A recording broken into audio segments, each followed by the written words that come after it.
और अब बात करते हैं आधुनिक अलवर रियासत के शिल्पकार एवं छठे शासक राज ऋषि सवाई जय सिंह की। इंग्लैंड में राउंड टेबल कॉन्फ्रेंस 17 नवंबर 1930 को हुई थी और महात्मा गांधी की मौजूदगी में सवाई जय सिंह ने अंग्रेजों को हिंदुस्तान को आजाद करने के लिए नसीहत दी थी। वे सनातन संस्कृति के जनक और मर्यादा पुरुषोत्तम श्री राम के उपासक थे। हाल ही में संविधान बचाओ रैली के दौरान अलवर रियासत के अंतिम शासक तेज सिंह के पोते जितेंद्र सिंह ने खुले मंच से इसे लेकर बयान दिया था। उन्होंने इस राउंड टेबल कॉन्फ्रेंस में राज ऋषि जय सिंह द्वारा लिए गए स्वतंत्रता के पक्ष को लेकर जानकारी दी थी। महाराजा जय सिंह उस समय के ऊपर बहुत सारे जो हमारे राजा महाराजा होते थे वो अंग्रेजों के पीछे पीछे दौड़। जय सिंह जी एक ऐसे व्यक्ति थे जिनने गांधी जी के साथ जाकर राउंड टेबल कॉन्फ्रेंस के अंदर आजादी की मांग की।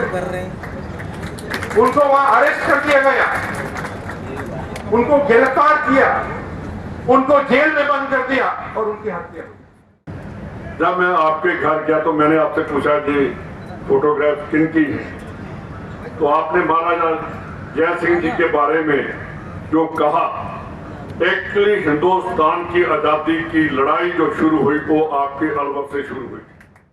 वहीं संबंधित स्मारिका में यह उल्लेख भी है जो जमालपुर के विंग कमांडर मंगल सिंह ने लिखा था। उन्होंने यह भी लिखा है कि अंग्रेज शासक उनसे नाखुश थे और इसी वजह से महाराजा जय सिंह ने भारत छोड़ दिया एवं 1937 में फ्रांस के पेरिस में उनकी मौत हो गई थी। अलवर राजघराने के निजी सचिव रहे नरेंद्र सिंह राठौड़ ने बताया कि सवाई जय सिंह को सभी राजाओं की तरफ से 7 साल के लिए chancellor of the chamber of Prince of India बनाया गया था। वहीं लंदन कॉन्फ्रेंस में देश को आजाद करने की बात करने पर ब्रिटिश हुकूमत राजा जय सिंह के खिलाफ हो गई और उन्हें 1932 में अलवर से जाना पड़ा। 1934 तक वह मुंबई रहे और इसके बाद फ्रांस चले गए थे। डालने की स्कीम थी। हरिद्वार में जाके महाराजा जय सिंह जी ने कांग्रेस का झंडा उठा करके और विरोध किया। बहुत बड़ी मीटिंग करी हरिद्वार में और गंदे नाले का विरोध किया कि गंगा में गंदा नाला नहीं गिरेगा किसी भी हालत में। हुसैन का बाप, उसको अंग्रेजों ने ब्राइब किया दिल्ली से और ब्राइब करके वो काला पहाड़ कूद करके कॉलोनी में, गोविंदगढ़ में और तिजारा में, धमुकड़ में, किशनगढ़ में, यहाँ अंग्रेजों के गाँव में आगजनी करवाई और दंगे फसाद करवाए और उसका चार्ज महाराज जय सिंह जी पर लगाया गया।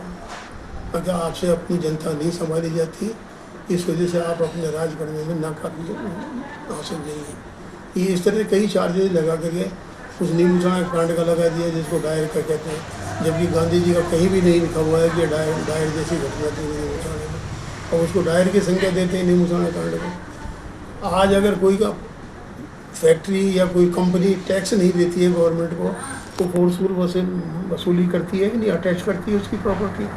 तो उस वक्त राज्य शासन में भी यही था कि रेवेन्यू का विरोध किया गया तो आर्मी चली गई और गलती से भीड़ ज़्यादा थी तो फायरिंग हो गया, उसमें कैजुअल्टी भी हुई है। अब उसको बड़ा चढ़ा करके कहते हैं तो वो चार्ज भी महाराज जय सिंह जी पे लगा दिया। जय सिंह जी थे नहीं उस वक्त, आबू में थे, और आबू से आने के बाद में उन्होंने सार्वजनिक तौर से नीम उछाना जा करके इस अलवर के इतिहास में किताब में लिखा हुआ है, नीम उछाने में जाकर उन्होंने मीटिंग की और सबके सामने माफ़ी मांगी और वो जो टैक्स लगाने का राज था वो वापस लिया। तो इस तरह के महाराज उनको डर नहीं लगा नीम उछाने जाने में। नीम उछाने में जाकर उन्होंने आम मीटिंग करी गाँव।